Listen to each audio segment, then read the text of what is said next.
And we're on a roll here. We got another fine question from Marcus. Would you mind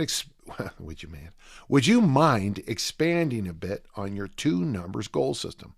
I know you mentioned in the past that you pick two specific numbers and try to hit them, and that you use Earl Nightingale's point of thinking about your goals daily.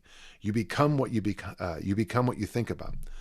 You become what you think about. Earl Nightingale, to great benefit.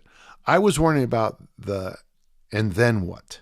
How does that play out in your day to day? How did you get into this? How do you know? And how has your view on goal achievement developed over time?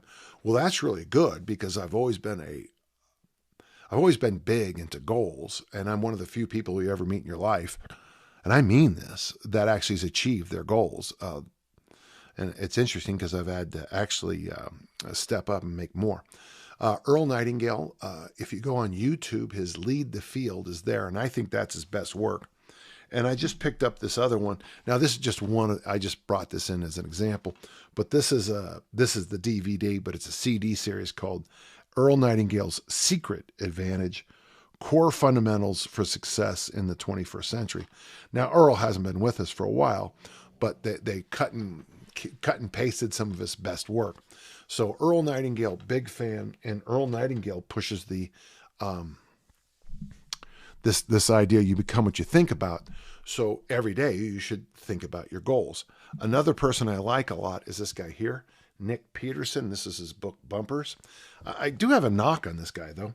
I sent him a nice email to thank him about his material, and they had kind of this rude auto-generated email came back to me, and I'm like, dude, man, I'm selling your book, bro. At least have somebody look through it. And all I did was wanted to thank him for, his kindness and his insights. Now, but I like that book a lot because one of the things he talks about a lot in his books is a concept called the rolling average, which is basically, if you could look online, look up the engineer's diet, and you'll get the same basic idea. So this is my journal. It says Cyrano on the cover because I got it when the movie Cyrano came out and they were pushing it. What I do each and every day, I don't know, I'll get you kind of this is a good example. Leo's birthday. So what I do is two pieces of paper. On this side, I put the date and then over here, my body weight. And this side is my body weight side, which the goal here is 211, 96 kilos. And then I basically on this day, the first thing I do is I weigh in every day. My weight hasn't moved in a couple of months. This says I weigh 226. I weigh 225 today, which is good because I just got back from a long weekend on the road. So when I weigh in at 225 after a long weekend, that means that by the end of the week, I'll pop probably about 221. That's usually about the rate. It's about a pound a day for a few days. Travel beats me up. I know I'm 65 and that's part of it. And I know that everything you eat on the road is sugar and salt. And that's a factor. And I also think flying in a plane magically puts weight on me. I don't know. Maybe I sit next to Harry Potter and he's just messing with me the whole flight, And then if I am doing a structured program, very often I will, how well you can see it, but I will cut and paste the program in here. And then as I'm going through it, I'll check the boxes as I go through the workout. And then on the other side, I write down my financial goal in this. So I have a physical goal and a financial goal. And every day I'll make a few notes. I'll make a few notes about, what's going on the next day. I can kind of tell you that on this day here, I had, so the morning after I did this, when I wrote this, I set up the cameras for the next day when I do the Kettlebell Club, Pat Flynn's podcast, and then I did a workout. So I did 3 different videos that day. And I just write down all the things I do for that goal. And I also sit down and I think through different things. And that's why this is interesting because this little thing is a little, I love these sticky, these are, I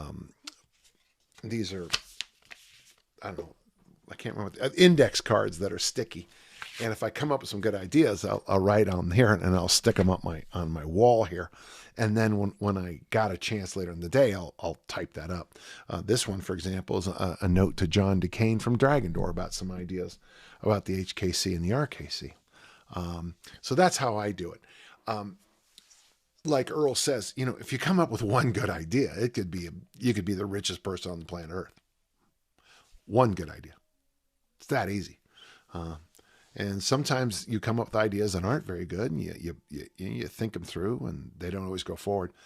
Just always remember, it's the path when it comes to goals.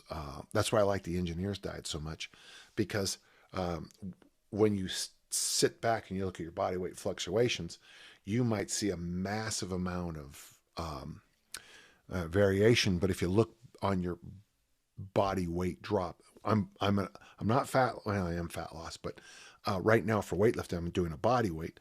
So for me, I'm looking at getting down to these body weights. So when I weigh in at a contest, I'm legal to lift. And when I look at it day to day, sometimes I get very frustrated. So I have to step back and do the engineer's diet and go, wait a sec. There's a lot of this micro stuff, but the trend is down.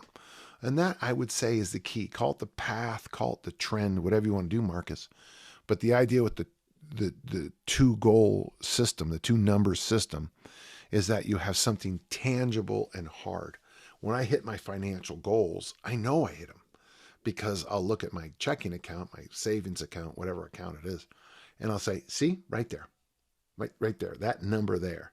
There you go. Good for you, Danny. You did it again. Okay. Thank you, Marcus. That's a great question. I really appreciate it.